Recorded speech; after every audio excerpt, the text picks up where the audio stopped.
قاتل بدرو۔ رات کا گہرا اندھیرا چھایا ہوا تھا۔ سارے گاؤں میں موت جیسی خاموشی چھائی ہوئی تھی، سوائے کتوں کے بھونکنے کے اور کوئی آواز سنائی نہیں دے رہی تھی۔ گاؤں میں کچھ دن پہلے ہی یہ خبر گردش میں تھی کہ کوئی بھٹکی ہوئی روح ہے جو ہر رات قبر سے نکل کر آتی ہے، اور جو کوئی بھی اسے باہر نکلتا ملتا ہے وہ اس کو کھا جاتی ہے۔ صبح اس کی لاش ہی ملتی ہے۔ مجھے اس علاقے میں ایس ایچ او کے طور پر ذمہ داری سنبھالے صرف 2 روز ہی ہوئے تھے۔ متعلقہ گاؤں کی چوکی بھی میرے ہی علاقے میں آتی تھی، اور معمول کے مطابق میں رات کو اپنے کچھ سپاہیوں کے ہمراہ گشت پر نکلا تھا۔ اس گاؤں میں داخل ہوتے ہی ایک عجیب سی ویرانی نے میرا استقبال کیا۔ گاؤں کے لوگ اکثر جلدی سو جاتے ہیں، لیکن جو بات مختلف تھی وہ یہ تھی کہ کسی بھی گھر سے ذرا سی بھی کوئی آہٹ، کوئی آواز سنائی نہیں دیتی تھی۔ اس گاؤں کی چوکی کا یہ میرا پہلا دورہ تھا۔ سب انسپکٹر اور سپاہی گشت پر تھے، اور سب انسپکٹر اپنے ساتھ دفتر میں تھا۔ مجھے دیکھ کر تھوڑا حیران ہوا، کیونکہ عموماً چوکی کا دورہ دن میں کیا جاتا ہے، رات میں نہیں۔ لیکن اگلے ہی لمحے انتہائی پیش آرامانہ انداز میں سلوٹ کیا، اور اس کا نام اس کی وردی کے اوپر عبداللہ لکھا ہوا تھا۔ اچھا تو عبداللہ صاحب، آپ کے علاقے میں کیا حالات ہیں؟ میں نے اس سے سوال کیا۔ سر، باقی سب تو کنٹرول میں ہے، لیکن اس روح کا معاملہ میرے لیے ایک معمہ بن چکا ہے۔ ہمارے سپاہی قبرستان کے باہر پہرا دیتے رہے، لیکن کب کس طرح کس کا قتل ہو جاتا ہے سمجھ سے باہر ہے۔ اب تک 5 لوگ مارے جا چکے ہیں، جن میں سے تازہ قتل آج صبح ہی ہوا ہے۔ اور حال یہ ہے کہ گاؤں کے لوگ رات کو تو کیا دن میں بھی باہر نکلنے سے ڈرتے ہیں۔ کیا آپ نے لاشوں کا پوسٹ مارٹم کروایا؟ 4 لوگوں کے لواحقین نے تو پوسٹ مارٹم کے لیے راضی ہی نہیں ہوئے سر، لیکن جس ایک شخص نے پوسٹ مارٹم کروایا اس کا پورا جسم نیلا پڑا ہوا تھا، اور گردن کے پاس صرف ایک سوئی کی نوک جتنا زخم تھا۔ پوسٹ مارٹم رپورٹ کے مطابق زہر دیے جانے کا امکان ہے۔ اور وہ جو 4 لوگ جن کا پوسٹ مارٹم نہیں کروایا جا سکتا، کیا ان کی موت بھی بظاہر ایسی ہی ہوئی؟ جی ہاں سر، سب کی گردن پر زخم ایک ہی جیسا ہے اور جسم نیلا پڑ جاتا ہے۔ اچھا، اس کیس کو میں ذاتی طور پر خود مانیٹر کروں گا۔ کیا آپ مجھے اس مرنے والوں میں سے کسی کے گھر لے جا سکتے ہیں؟ میں نے تھانہ انچارج سے بات کی۔ مجھے افسوس ہے سر، شاید اس وقت تو کوئی بھی دروازہ کھولنے کو تیار نہیں ہوگا، لیکن اگر آپ چاہتے ہیں تو میں کسی سپاہی کو بھیج دیتا ہوں۔ ٹھیک ہے، صبح ان لوگوں کو یہاں بلا لینا ہے۔ ابھی میرے ساتھ چلو، میں قبرستان دیکھنا چاہتا ہوں، اور یہاں کسی سے کہو کہ تمام جرائم پیشہ افراد کا ڈیٹا نکال کر رکھے۔ میں واپس آ کر دیکھوں گا۔ یہاں ایک بات میں آپ کو بتاتا چلوں کہ ایک علاقے میں جتنے لوگ بھی جرم کی دنیا سے وابستہ ہوتے ہیں یا رہ چکے ہوتے ہیں، ان کے متعلق ساری تفصیلات ہمارے پاس موجود ہوتی ہیں، اور جب بھی اس طرح کا کوئی کیس، کوئی واقعہ ہو تو سب سے پہلے شک ایسے ہی لوگوں پر جاتا ہے جن کا ماضی کسی نہ کسی طرح گناہ سے آلود ہو چکا ہو۔ اور یہاں تک بات ہے بدرو کی، تو گاؤں کے سادہ لوگوں کو قائل کرنے کے لیے، ان پر اپنی دھاک بٹانے کے لیے عام طور پر یہ مجرموں کی طرف سے اس طرح کی کہانیاں بنائی جاتی ہیں۔ قبرستان کے سامنے درختوں کا ایک جھنڈ تھا، بالکل اس طرح کے درخت جو کسی خوفناک فلم یا ڈراؤنے سین میں دکھائے جاتے ہیں۔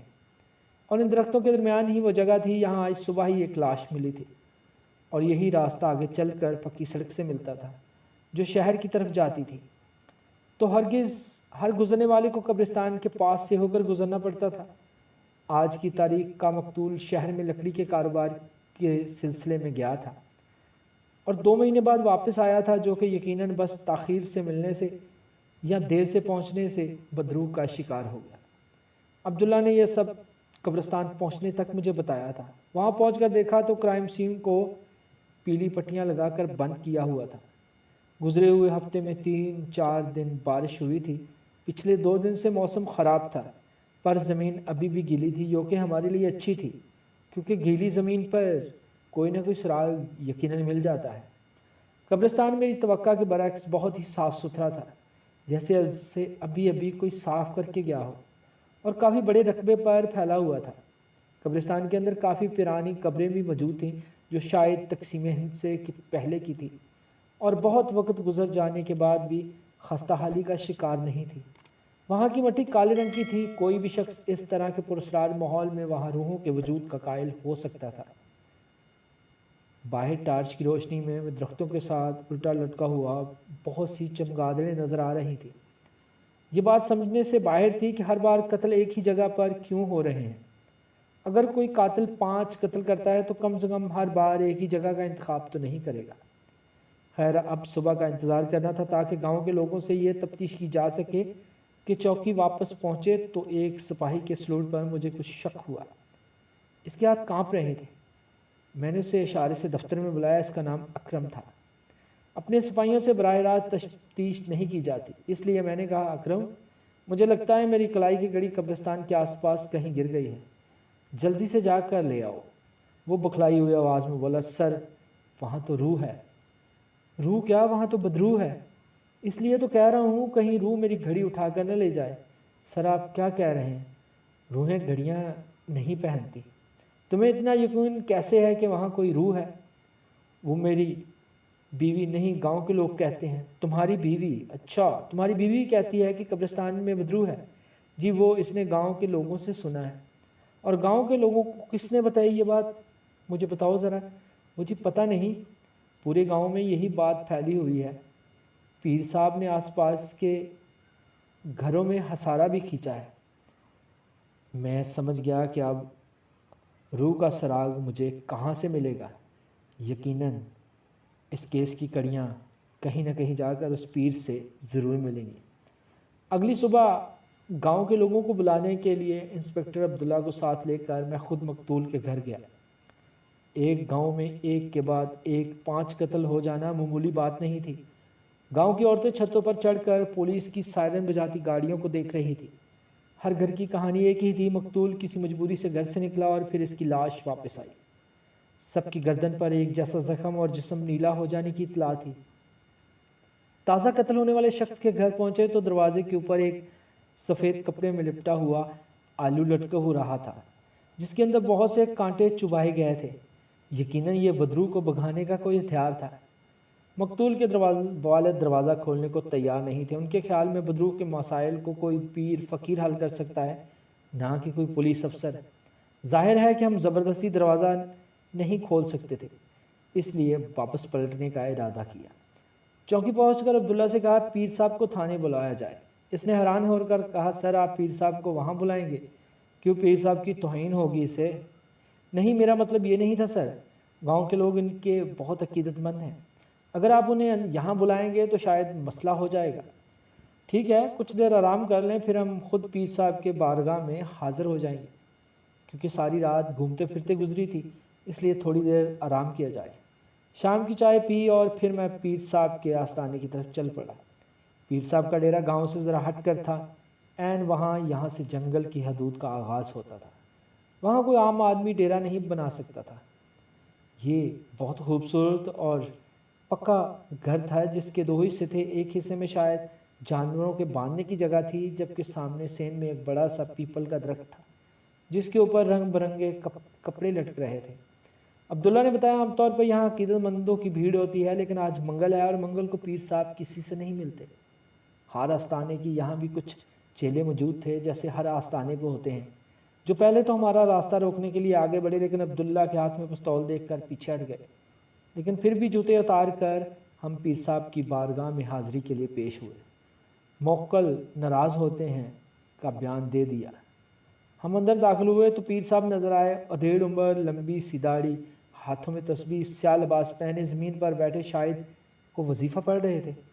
ہماری طرف متوجہ ہوتے ہی اٹھ کھڑے ہوئے اور لال آنکھوں سے مجھے گھور کر بولے ہمارے آستانے پر آج تک پولیس نہیں آئی، تم کون ہو گستاخ، اور یہ گستاخی تم نے کیسے کی میرے آستانے پہ آنے کی؟ میں نے فوری دونوں ہاتھ اٹھا کر کہا پیر صاحب میں کوئی گستاخی کرنے ہی نہیں آیا، میں تو صرف سلام کرنے کے لیے حاضر ہوا ہوں۔ عبداللہ حیران و پریشان میری طرف دیکھ رہا تھا۔ پیر صاحب بولے کیا چاہتے ہو؟ آپ سے تو کچھ ڈکا چھپا نہیں ہے، میں آپ کے علاقے میں کچھ دن پہلے ہی تعینات کیا گیا ہوں۔ آپ کی بڑی تعریف سنی ہے پیر صاحب، آج آپ کی زیارت کا شرف حاصل کرنے حاضر ہوا تھا۔ پیر صاحب کو تعریف اچھی لگنے لگی، چارپائی پر بیٹھے ہوئے تھے اور ہمیں بھی پھر بیٹھنے کا اشارہ کیا۔ بیٹھ کر میں نے بات جاری کی پیر صاحب آپ تو جانتے ہیں گاؤں میں بدرو کی باتیں گردش میں ہیں، میں بس یہ چاہتا ہوں کہ آپ چوکی تشریف لائیں، کوئی وظیفہ کریں اور ہمیں اس مصیبت سے نجات دلائیں۔ سب کے ساتھ ساتھ پولیس کے جوانوں کی زندگی بھی خطرے میں ہے اور میں نہیں چاہتا کہ میرے جوانوں کی زندگی خطرے میں ہو۔ ٹھیک ہے، اچھا تو ہمارے موکل کی حاضری کا وقت ہے، میں بعد میں آ جاؤں گا۔ اگر آپ برا نہ مانیں تو ابھی تشریف لائیں، کیونکہ مجھے آئی جی صاحب کے دفتر جانا ہے، پھر پتہ نہیں کتنے دن تک اس گاؤں میں نہ آ سکوں۔ اپنے موکلوں سے کہیں کہ وہ پھر آ جائیں گے۔ تھوڑی دیر کے بعد پیر صاحب تھانے میں میرے سامنے بیٹھے تھے اور عبداللہ میری ہدایت کے مطابق سپاہیوں کے ہمراہ آستانے کی تلاشی لینے جا چکا تھا۔ میں نے اپنے سروس کے دوران یہ سیکھا تھا کہ کبھی بھی عقیدت سے جنگ نہیں لڑی جا سکتی۔ عقیدت مندوں سے جنگ ہمیشہ ہاری جاتی ہے۔ گاؤں کے لوگ پیر صاحب سے اس حد تک عقیدت رکھتے تھے کہ براہ راست تفتیش یا تلاشی سے عوامی غصہ سامنے آنے کا خطرہ تھا۔ پیر صاحب چوکی کو بدروحوں سے محفوظ بنانے کے لیے وظیفے پڑھ رہے تھے۔ وظیفہ ہونے سے پہلے ہی عبداللہ تلاشی لے کر آ چکا تھا۔ ہاتھ کے اشارے سے اس نے بتایا کہ کام ہو گیا ہے۔ کچھ ثبوت بھی ملے ہیں۔ ایک بات جو ہم نے ابھی تک سب سے پوشیدہ رکھی تھی وہ میں اب اپنے قائرین کی نظر کر دوں۔ جب پچھلی رات میں قبرستان دیکھنے گیا تھا تو گیلی مٹی پر لوگوں کے پاؤں کے نشانات دیکھتے ہوئے میں نے کھوجی بلانے کا فیصلہ کیا۔ کھوجی اپنا کام انتہائی اچھے طریقے سے کرنا جانتا ہے کہ زمین کو دیکھ کر کسی کا بھی پتہ کیسے لگایا جاتا ہے۔ اس رات کھوجی نے قاتل کی جگہ اور پورے گاؤں دیکھ لیا تھا۔ تھوڑی دیر گزری تھی کہ وظیفہ پورا ہو چکا تھا۔ میں نے کچھ سپاہیوں کو بھیجا کہ پیر صاحب کو عزت و احترام سے آستانے پر چھوڑ آئے۔ عبداللہ اور کھوجی بابا میرے سامنے بیٹھے ہوئے تھے۔ کھوجی نے بتایا کہ قتل کی جگہ پر بہت سے لوگوں کے پاؤں کے نشانات ہیں، کیونکہ قتل کی خبر پھیلتے ہی بہت سے لوگ اکٹھے ہو جاتے ہیں، اس لیے اتنے زیادہ نشانات میں سے قاتل کے پاؤں کا نشان ڈھونڈنا آسان نہیں تھا، یہ بہت مشکل تھا۔ لیکن ایک سراغ جو بلحاظ ملا ہے وہ یہ ہے کہ قبرستان میں پتوں والی ٹہنی گھما کر پاؤں کے نشانات مٹانے کی کوشش کی گئی تھی۔ یہاں تک پتوں والی ٹہنی گئی تھی، وہاں سے آگے 2 لوگوں کا کھرا ملتا ہے، جن میں سے ایک گاؤں کے باہر تک گیا، لیکن باہر پگڈنڈیوں پر گھاس کے اوپر کھرا نہیں مل سکتا، اور دوسرا گاؤں سے گھوم کر دوبارہ قبرستان تک گیا اور وہاں سے چوکی پہ آیا، لیکن عجیب بات ہے پھر چوکی سے باہر نہیں گیا۔ یہ بات حیران کن تھی کہ چوکی سے واپس کوئی نہیں گیا، لیکن میں سمجھ چکا تھا۔ دوسری طرف تو عبداللہ نے بتایا کہ پیر صاحب کے آستانے کے جانوروں کے باڑے میں بھوسے والے کمرے میں ایک نقشہ ملا ہے جس پر قبرستان کے اندر ایک جگہ پر کراس کا نشان لگایا گیا ہے، اور دوسری چیز یہ ہے کہ وہاں ایک جوتوں کے جوڑوں کے نیچے کالی مٹی لگی ہوئی ملی ہے، بالکل ویسی جیسی قبرستان کے اندر سے ہمیں ملی تھی۔ جوتے پر مٹی لگی ہونا کوئی بڑی بات نہیں تھی، لیکن گاؤں کا نقشہ ملنا کافی بڑی بات تھی۔ میں اپنے کچھ سپاہیوں کو سول کپڑوں میں پیر صاحب کے آستانے کے آس پاس رہنے اور ان پر نظر رکھنے کی ہدایت پہلے ہی دے چکا تھا۔ اب باری تھی تھانے میں موجود لوگوں کی تفتیش کی، کیونکہ سب سے پہلے دشمن کی تلاش کرنی چاہیے جو آپ کے دوست کے روپ میں دشمنی کر رہا ہو۔ میں نے حکم دیا کہ سپاہیوں کو الگ الگ کمروں میں بٹھا دیا جائے۔ چوکی میں پچھلے کچھ دن سے صرف 4 سپاہی ڈیوٹی کر رہے تھے۔ ظاہر ہے انہی میں سے کوئی قاتل کا دست راست تھا یا شاید خود ہی قاتل تھا۔ انہی 4 سپاہیوں نے قبرستان کے باہر پہرا دیا تھا، لیکن میرے آنے کے بعد ضلع کے صدر تھانے کے سپاہی پہرا دے رہے تھے اور پیر صاحب کے آستانے پر نظر بھی رکھ رہے تھے۔ سب سے پہلے جن 2 سپاہیوں سے پوچھ گچھ کی، اس میں کوئی ایسی خاص بات نہیں ملی، لیکن تیسرے نمبر پر اکرم اور چوتھے نمبر پر توقیر کی باری تھی۔ حیرت انگیز طور پر اکرم کل رات کی طرح بکھلایا ہوا نہیں تھا، لیکن پھر بھی کہیں نہ کہیں اس کی آنکھوں میں ڈر ضرور تھا۔ میں نے آنکھوں میں آنکھیں ڈال کر کہا، اکرم کیا ضرورت تھی تمہیں اتنے سارے قتل کرنے کی؟ کتنے پیسے تم نے لیے ہیں؟ کتنے پیسے وصول کیے ہیں ان قتلوں کے؟ میں نے عرصے سے یہ طریقہ تفتیش اپنایا ہوا تھا کہ اگر آپ کسی سے سچ اگلوانا چاہتے ہیں تو اس پر الزام لگا دیں اور پھر آرام سے بیٹھ کر اس کے چہرے کے بدلتے تاثرات دیکھیں۔ بے گناہ اور گناہ گار کے تاثرات میں کیا فرق ہوتا ہے میں بہت اچھی طرح جانتا تھا۔ وہ ایسے تڑپا جیسے مچھلی پانی سے باہر آ جائے تب تڑپتی ہے۔ صاحب، میں کیوں قتل کروں گا کسی کا؟ یہی تو میں پوچھ رہا ہوں۔ گاؤں کے 5 لوگوں سے تمہاری کیا دشمنی تھی؟ میری کسی سے کوئی دشمنی ہی نہیں تھی سر، آپ بلا وجہ مجھ پر الزام لگا رہے ہیں۔ تم آخر قتل کی رات پہرے پر تھے، پھر بھی قتل ہو گیا، اس کا مطلب تو یہی ہے کہ تم قاتل ہو۔ میں اس رات پہرے پر نہیں تھا، تو پھر تم کہاں تھے؟ میں اپنے گھر پہ تھا سر، لیکن توقیر نے تو سب بتا دیا ہے۔ اس کے چہرے پر کئی رنگ آ کر گزر گئے۔ یہ کیسے ہو سکتا ہے؟ وہ تو خود… اتنا کہہ کر وہ خاموش ہو گیا۔ میں نے آگے بڑھ کر اس کا گریبان پکڑ کر جھٹکا دیا اور بولا، میں بے قصور ہوں صاحب، میں نے کچھ نہیں کیا، میں تو بس اپنی جان بچا رہا تھا۔ عبداللہ کو اکرم کا بیان لکھنے کا کہہ کر میں توقیر کے پاس آیا۔ اگلی باری توقیر کی تھی۔ میں نے جاتے ہی اسے بالوں سے پکڑا اور زمین پر پھینک دیا۔ شرم نہیں آتی تمہیں معصوم لوگوں کا خون بہاتے ہوئے؟ بولو کیسے مارا ان سب کو تم نے؟ اس کی آنکھیں سرخ ہو رہی تھی۔ میں نے کچھ نہیں کیا۔ تمہیں کیا لگتا ہے تمہارے پیر صاحب تمہیں بچانے آئیں گے؟ وہ خود تمہارے خلاف بیان دے چکے ہیں۔ وہ حیران ہو کر مجھے دیکھے جا رہا تھا۔ اگرچہ پیر صاحب نے ایسا کوئی بیان نہیں دیا تھا، لیکن توقیر سے سچ گلوانے کے لیے میں نے جھوٹ بولا تھا۔ میں بھی جانتا تھا کہ ایسے لوگ غربت سے تنگ آ کر اپنی جان بچانے کے ڈر سے مجرموں کے ساتھ بن جاتے ہیں۔ ان سے سچ بلوانا ہو تو انہیں یقین دلا دیں کہ ان کی پشت پناہی کرنے والے اب ان کی جان نہیں بچائیں گے۔ وہ بھی تھا خاموش تھا۔ دیکھو توقیر، تم شاید نہیں جانتے، لیکن میرا تعلق اسپیشل انویسٹیگیشن برانچ سے ہے۔ میں جس کو جتنے دن چاہوں غائب کر دوں، کوئی وزیر مشیر یہ حق نہیں رکھتا کہ مجھ سے سوال کرے۔ جن لوگوں کو تم نے قتل کیا ہے، جن کو تم لوگوں نے بڑی آسانی سے مارا ہے، ان کا حساب تمہیں دینا پڑے گا۔ اور جن لوگوں کے لیے تم نے یہ جرم کیا ہے، وہ تمہاری کبھی بھی مدد نہیں کریں گے۔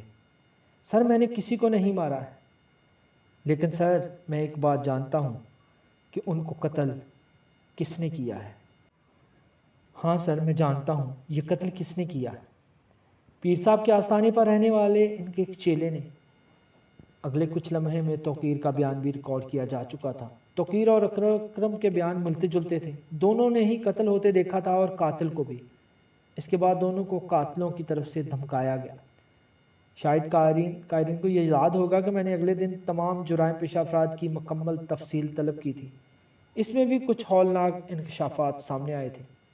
اکرم اور توقیر کے بیانات میں یہ بات واضح تھی کہ پیر صاحب یکے بعد دیگر 5 لوگوں کے قتل کے ذمہ دار ہیں، جن میں سے آخری قتل اکرم اور توقیر نے خود دیکھا تھا، لیکن انہیں اس سے ڈرایا اور دھمکایا گیا تھا کہ وہ ڈر گئے اور خاموش ہو گئے۔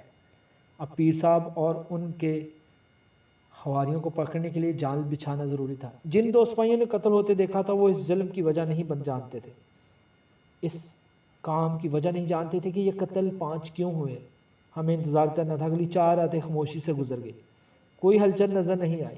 میں بھی اپنے دفتر کے کام چھوڑ کر یہاں نہیں ٹھہر سکتا تھا، اس لیے دن میں باقی کام کرتا اور شام میں ساری تفصیلات معلوم کرتا۔ 5ویں راتیں میں چوکی پر ہی موجود تھا جب خفیہ طور سے نظر رکھے ہوئے سپاہیوں کی طرف سے اطلاع ملی کہ پیر صاحب کے آستانے سے 2 لوگ چہرے پر چادریں لپیٹے نکلے ہیں اور وہ قبرستان کی طرف جا رہے ہیں۔ ہمارے لیے کسی اور کے قاتل ہونے سے پہلے وہاں پہنچنا ضروری تھا۔ اگر وہاں سپاہی پہرے پر موجود تھے، لیکن میں نے انہیں چھپ کر پہرا دینے کا حکم دیا تھا۔ گاؤں میں یہ بات مشہور تھی کہ پولیس والے روح کے ہاتھوں قتل ہو جانے کے ڈر سے ڈیوٹی نہیں کرتے، اور یہ خبر پھیلا جانا ہمارے لیے بہت اچھا ثابت ہو سکتا تھا۔ کچھ ہی لمحے بعد میں اور انسپکٹر عبداللہ وہاں پر موجود تھے۔ سپاہیوں کو تیار رہنے اور گرین سگنل پر سامنے آ جانے کے حکم کے ساتھ پوزیشنیں سنبھال لینے کو کہہ کر ہم بھی قبرستان کے نزدیک پہنچ گئے۔ قبرستان کے باہر کچھ جھاڑیاں تھیں جو ہمیں چھپنے کے لیے اچھی جگہ فراہم کر رہی تھی۔ سامنے درختوں کے نیچے 2 لوگ چادروں میں لپٹے کھڑے تھے۔ وہ لوگ آس پاس نظریں دوڑا رہے تھے، شاید یہ تسلی کرنے کے لیے کہ وہاں کوئی موجود تو نہیں۔ تھوڑی ہی دیر کے بعد ایک شخص دور سے آتا ہوا نظر آیا۔ میں جانتا تھا کہ یہی ان کا اگلا شکار ہے۔ حیرت انگیز طور پر وہ تینوں قبرستان کی طرف جا رہے تھے۔ میں اور عبداللہ بھی ہاتھوں میں پستول اٹھائے جھاڑیوں کے پیچھے چھپتے ہوئے قبرستان تک پہنچے اور باہر کی طرف دیوار سے لگ کر کھڑے ہو گئے۔ اندر موجود وہ تینوں آپس میں باتیں کر رہے تھے۔ ہمیں جلدی کھدائی کرنی ہوگی۔ مجھے شک ہے کہ پولیس ہم پر نظر رکھے ہوئی ہوئی۔ کیا ہم پولیس کے ڈر سے اپنا دھندا چھوڑ دیں؟ قبرستان کے اندر کھدائی سے کیا حاصل ہو سکتا تھا؟ میں بھی یہی سوچ رہا تھا۔ شاید وہاں تقسیم ہند سے پہلے کی قبریں تھیں اور سکھ اپنی عورتوں کو زیور کے ساتھ دفنا دیا کرتے تھے۔ شاید وہ لوگ پرانی قبروں سے سونا چرا رہے تھے، لیکن یہ صرف میری سوچ تھی۔ جو کچھ سامنے آیا وہ میرے اندازے سے بہت زیادہ مختلف تھا۔ وہ لوگ پرانی قبروں میں انسانی ہڈیاں نکال رہے تھے۔ سپاہیوں کو گرین سگنل دے کر میں اور عبداللہ دیوار پھلانگ کر اندر داخل ہوئے اور ہاتھ اٹھا لو، تمہارا کھیل اب ختم ہو چکا ہے، یہ کہتے ہوئے میں نے ان پر اپنے ہتھیار تان لیے۔ سپاہی ہر طرف سے ان کو گھیر چکے تھے۔ ایک نے بیلچے سے حملہ کرنے کی کوشش کی لیکن عبداللہ اس پر قابو پا چکا تھا۔ سپاہی بھی آگے بڑھ چکے تھے اور باقی دونوں لوگوں کو ہتھ کڑیاں لگا رہے تھے۔ جب دونوں کے چہروں سے نقاب ہٹایا گیا تو جانے پہچانے چہرے نظر آئے۔ گاؤں کے عقیدت مندوں کی جان، پیر صاحب اور ان کے آستانے پر پائے جانے والے ان کا خاص الخاص چیلا، تیسرا شخص شہر سے انسانی ہڈیاں خریدنے والا ایک بروکر۔ میں نے عبداللہ کو پیشانی پر ہاتھ رکھتے اور سر پکڑ کر گرتے ہوئے دیکھا۔ بظاہر کو چوٹ نہیں لگی تھی لیکن ٹارچ کی روشنی میں مجھے اس کے ہاتھ نیلے پڑتے ہوئے نظر آئے۔ میں سمجھ گیا کہ وہ تیسرا شخص اپنا کام کر چکا تھا۔ عبداللہ کو فوری ہسپتال بھیجا اور خود واپس چوکی پہنچا۔ وہ ساری رات پیر صاحب کو ڈرائنگ روم کی خصوصی سیر کرواتے ہوئے گزری۔ صبح ہونے تک سب کے بیان ریکارڈ کیے جا چکے تھے۔ پیر صاحب کا اصلی نام توفیق تھا، جو یہاں گاؤں میں پیر صاحب کے نام سے مشہور تھا۔ شاید گاؤں کے لوگوں نے از احترام ان کا نام جاننے کی کوشش ہی نہیں کی۔ جب ہم نے کچھ دن پہلے جرائم پیشہ افراد کی تفصیل دیکھی تھی تو ایک توفیق نامی شخص اسلحے کی سمگلنگ اور منشیات فروشی کے مختلف کیسز میں آس پاس کے تھانوں میں مطلوب افراد کی سرفہرست میں تھا۔ اس شخص کی جو تصویر موجود تھی وہ منڈے ہوئے سر اور بغیر داڑھی مونچھوں کے تھی، لیکن ایک چیز جس پر میں نے غور کیا وہ توفیق نامی شخص کے چہرے اور کن پٹی پر ایک زخم کا نشان تھا۔ جس دن پیر صاحب کے آستانے پر حاضر ہوا تھا اس دن ان کے سر پر بڑی سی پگڑی نہیں تھی اور ہمارا اچانک پہنچ جانے سے وہ پگڑی نہیں پہن سکے۔ اس وقت میں نے وہ زخم کا نشان دیکھ لیا تھا، لیکن چہرے پر لمبی داڑھی اور سر پر لمبی زلفوں نے شکل ہی بدل دی تھی۔ اب پیر صاحب کی داڑھی اور سر مڑوایا جا چکا تھا اور بالوں کے ڈھیر کے پیچھے سے پولیس کو انتہائی مطلوب ایک اسلحہ ڈیلر توفیق کا چہرہ نکلا تھا۔ اصل میں توفیق اسلحے اور مشنیات کی سمگلنگ اب نہیں کر سکتا تھا کیونکہ پولیس کی طرف سے اس کی گرفتاری کروانے کے لیے نام تھا۔ اب جو طریقہ اس شیطان صرف شخص نے ڈھونڈا تھا وہ یہ تھا کہ کسی گاؤں میں پیر بن کر ٹھکانہ بنایا جائے اور لوگوں کے اندھے یقین کا فائدہ اٹھایا جائے۔ لوگوں کے عقیدت کو ڈھال بنا کر اس نے نیا شیطانی منصوبہ بنایا۔ توفیق اور اس کا ساتھی راتوں میں پرانی قبروں سے ہڈیاں چراتے اور انہیں بیچتے۔ اس مکروہ کام سے ملنے والے پیسے اور منافع منشیات فروشی سے زیادہ تھا۔ ان ہڈیوں کو خریدنے والے بھی ایسے ہی گھٹیا افراد ہوتے ہیں جو ان پر کالا جادو کرتے ہیں یا سائنسی تحقیق کے لیے ان کو فروخت کرتے ہیں یا خریدتے ہیں۔ مسئلہ اس دن ہوا جب پہلے مقتول کو اس کے شیطانی فعل کا علم ہوا۔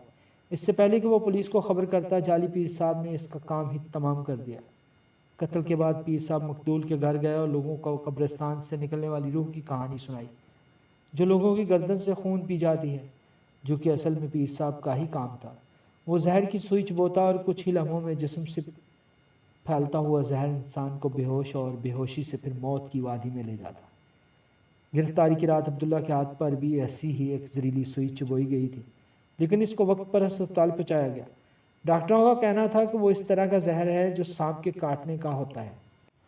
جسم میں خون رکنا شروع ہو جاتا ہے اور اس سے خون ختم ہو جاتا ہے جسم سے، جس کے بعد لوگوں کی موت واقع ہو جاتی ہے۔ یکے بعد دیگر جن اور 4 لوگوں کے قتل ہوئے تھے ان میں سے 2 نوجوان انٹرنیٹ پر ویڈیو بناتے تھے اور انٹرنیٹ پر ہمت دکھانے کے لیے قبرستان کا ایک چکر لگانے گئے تھے، لیکن پھر زندہ واپس نہ آئے۔ چوتھا شخص اپنے والدہ کی دوائی لینے شہر جا رہا تھا، لیکن یہ مجبوری اس کی جان جانے کا سبب بنی۔ جیسے کہ میں نے عرض کیا کہ شہر کی طرف جانے والے ایک ہی رستہ تھا جو قبرستان سے ہو کر پکی سڑک سے ملتا تھا۔ 5واں اور آخری مقتول شہر سے واپس آتے ہوئے قبرستان کے پاس روح یعنی توفیق اور پیر صاحب کے چلے کا شکار ہو گیا۔ آخری قتل کو اکرام اور توقیر نے دیکھا تھا، لیکن انہوں نے توقیر کے ساتھی کو قتل کرتے ہوئے دیکھا تھا، اس لیے انہوں نے اسے دھمکا دیا۔ تو توفیق کے لیے اکرام اور توقیر کا قتل بھی شاید کوئی بڑی بات نہ ہوتی، لیکن 2 پولیس اہلکاروں کا قتل بڑی تفتیش کا سبب بن سکتا تھا۔